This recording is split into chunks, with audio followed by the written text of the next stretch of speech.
और आप इन स्टूडेंट्स, आज हम आपको क्लास 8th फ्रिक्शंस चैप्टर से रिलेटेड 10 MCQs आपके सामने लेके आए हैं, जो कि इस प्रकार से हैं। पहला क्वेश्चन है, देखिए, complete the sentence friction always. तो फ्रिक्शन जो हमेशा क्या करता है, आपको चूज करना है। जैसे helps the motion, opposes the motion, both of these और नन ऑफ दीज। इनमें से एक सही आंसर है, तो आप गेस भी लगा सकते हैं।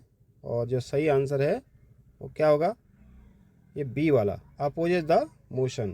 फ्रिक्शन क्या होता है, हमेशा मोशन को अपोज करता है, उसका विरोध करता है। ठीक है, तो क्वेश्चन नंबर 2 है, which one of these characteristics does a smooth surface has. तो which of these characteristics does a smooth surface है। तो स्मूथ सरफेस का क्या करेक्टर होता है, आपको ये बताना है। जैसे लेस फ्रिक्शन फोर्स है, मोर फ्रिक्शन फोर्स है, और समटाइम्स लेस एंड समटाइम्स मोर। तो इस 2 का जो आंसर है वो है ए वाला। ए वाले में क्या है, लेस फ्रिक्शन फोर्स। तो उसमें फ्रिक्शन फोर्स कम लगता है जो स्मूथ सरफेस होता है, ये आप जानते हैं। अब नंबर 3 है कि फ्रिक्शन इज ए डैश। तो फ्रिक्शन क्या चीज़ है, फ्रिक्शन क्या है, कैसा फोर्स है, मतलब कांटेक्ट है, नॉन कांटेक्ट है, मैग्नेटिक है।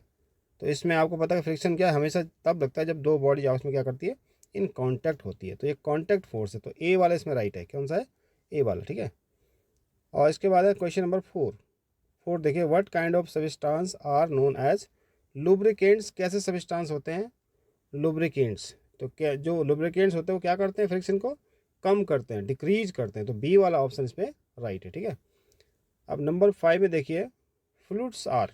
तो फ्लूइड क्या होता है, गैसेज, लिक्विड, या गैसेज, लिक्विड, बोथ, या नन ऑफ दीज।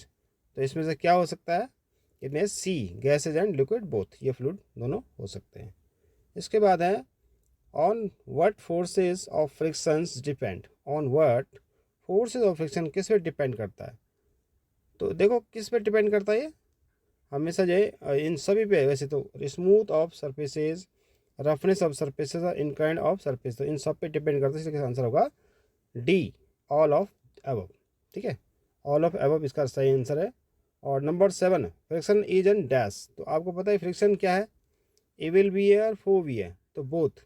इसका आंसर क्या होगा, 7 का सी हो जाएगा। ठीक है, तो सी आंसर है, ए विल बी और फो भी क्या दोनों ही है। और लुब्रिकेंट्स डैश। अब देखो 8 वाला क्वेश्चन फिर से आएगा, लुब्रिकेंट्स बी। इसका बी जो आंसर है वो सही है। तो लुब्रिकेंट्स क्या है, रिड्यूस फ्रिक्शन है, फ्रिक्शन को रिड्यूस करते हैं। और नंबर नेक्स्ट है, क्वेश्चन नंबर कौन सा है, 8, rolling friction is smaller than. तो रोलिंग फ्रिक्शन क्या होता है, हमेशा छोटा सा होता है, कम होता है, मतलब लेस होता है। किससे कम होता है, ये जो है all of the above means fluid friction से, स्टैटिक फ्रिक्शन है और स्लाइडिंग, इन सबसे कम होता है। रोलिंग मीन्स होता है लुढ़कने, इसमें टायर होते हैं, और जिसमें भी टायर होंगे वो लुढ़केगा, और जो लुढ़केगा उसका फ्रिक्शन क्या होगा, हमेशा कम लगेगा। और स्टैटिक्स में, स्लाइडिंग में, फ्लूइड में, इसमें ज़्यादा लगेगा। तो इसका क्या है, ऑल ऑफ द अबव।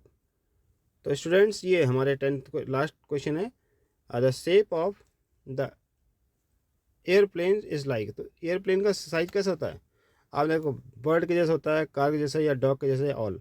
तो आपको पता है कि एक बर्ड के जैसा होता है, क्योंकि इंसान क्या है, हमेशा कुछ ना कुछ प्रकृति जो चीज़ें होती हैं उसको नकल करता है। ठीक है, तो फ्रेंड्स, स्टूडेंट्स, ये रहे आपके 10 क्वेश्चंस, और ये क्वेश्चंस बहुत ही इंपॉर्टेंट है, आपने लर्न करें। और क्लास 8th के जो स्टूडेंट है उन्हें विशेषकर आप लोगों के लिए ये क्वेश्चंस बनाए गए हैं।